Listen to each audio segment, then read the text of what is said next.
ជំរាបសួរនិងស្វាគមន៍បងប្អូនទស្សនិកជនដែលចូលមកទស្សនាវីដេអូថែរក្សាសម្រស់និងសុខភាពបែបធម្មជាតិវីដេអូថ្ងៃនេះខ្ញុំនឹងចែកជូនបងប្អូនពីវិធីធ្វើស្ក្រាប់ខាត់ស្បែកដែលអាចជួយឲ្យស្បែកសភ្លឺរលោងពេញរាងកាយហើយឃើញថាប្លែកតាំងពីប្រើលើកដំបូងរូបមន្តខាត់ស្បែកងាយៗនេះនឹងជួយជំរុះកោសិកាស្បែកដែលងាប់ចេញជួយឲ្យស្បែកទន់ម៉ត់រលោងនិងធ្វើឲ្យស្បែកសជារៀងរហូតទាំងបុរសនិងនារីអាចប្រើរូបមន្តនេះបានតោះតើមើលថាតើគ្រឿងផ្សំអ្វីខ្លះដែលយើងនឹងត្រូវការគ្រឿងផ្សំដំបូងដែលយើងនឹងត្រូវការគឺម្សៅតែខ្មៅឬម្សៅតែបៃតងចំនួន2ស្លាបព្រាបាយតែបៃតងឬតែខ្មៅពិតជាអស្ចារ្យណាស់សម្រាប់ស្បែករបស់បងប្អូនវាពោរពេញទៅដោយសារធាតុប្រឆាំងអុកស៊ីតកម្មនិងវីតាមីនដែលជួយឲ្យស្បែកសភ្លឺថ្លាពីខាងក្នុងនោះហើយជាមូលហេតុដែលការប្រើស្ក្រាប់ខាត់ស្បែកតែបៃតងនេះពិតជាមានសុខភាពល្អសម្រាប់ស្បែករបស់បងប្អូន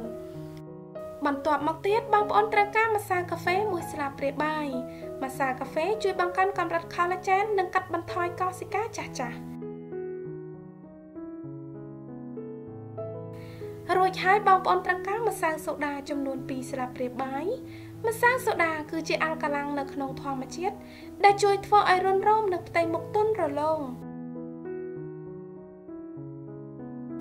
កូរច្របល់គ្រឿងផ្សំទាំង3មុខនេះរហូតដល់សព្វចូលគ្នាល្អ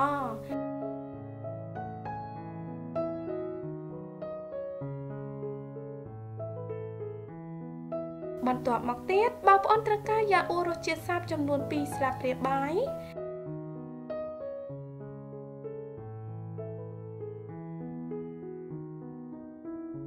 និងចុងក្រោយបងប្អូនត្រូវការទឹកក្រូចឆ្មាចំនួន2ស្លាបព្រាបាយ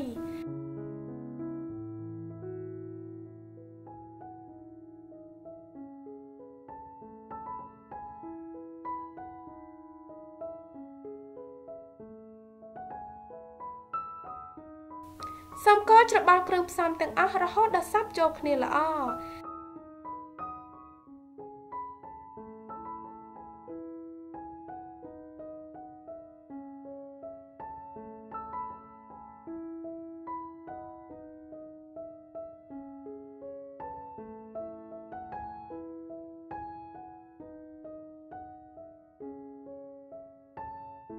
ស្ក្រាប់ខាត់ស្បែករបស់យើងគឺបានរួចរាល់ហើយ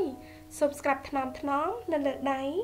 នៅលើផ្ទៃមុខនិងនៅលើកន្លែងណាដែលបងប្អូនចង់ឲ្យសរយៈពេល5នាទី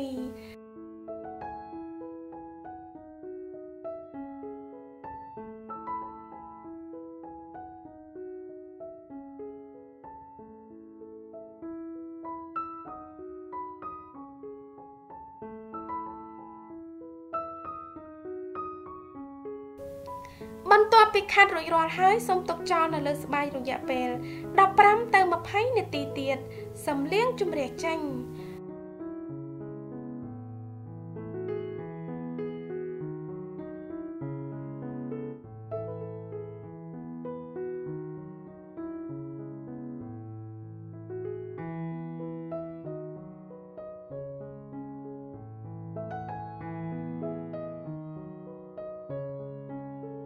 លាបឡេឬក្រែមផ្ដាស់សំណាំដែលបងប្អូនប្រើជាប្រចាំប្រើរូបមន្តនេះ3ទៅ4ដងក្នុងមួយសប្តាហ៍សម្រាប់លទ្ធផលឆាប់បងប្អូននឹងទទួលបានស្បែកដែលសមម៉ត់ខ្ចីនិងទន់រលោងដោយបន្តប្រើរូបមន្តនេះជាប្រចាំសង្ឃឹមថាបងប្អូនជឿចិត្តវីដេអូនេះប្រសិនបើបងប្អូនយល់ថាវីដេអូនេះមានអត្ថប្រយោជន៍កុំភ្លេចជួយចុច like ចុច share និងចុច subscribe YouTube Channel របស់នាងខ្ញុំផងណាសូមអរគុណបងប្អូនទាំងអស់គ្នាដែលបានទស្សនាវីដេអូរបស់ខ្ញុំតាំងពីដើមរហូតដល់ចប់ខ្ញុំនឹងជួបបងប្អូននៅវីដេអូបន្ទាប់ទៀត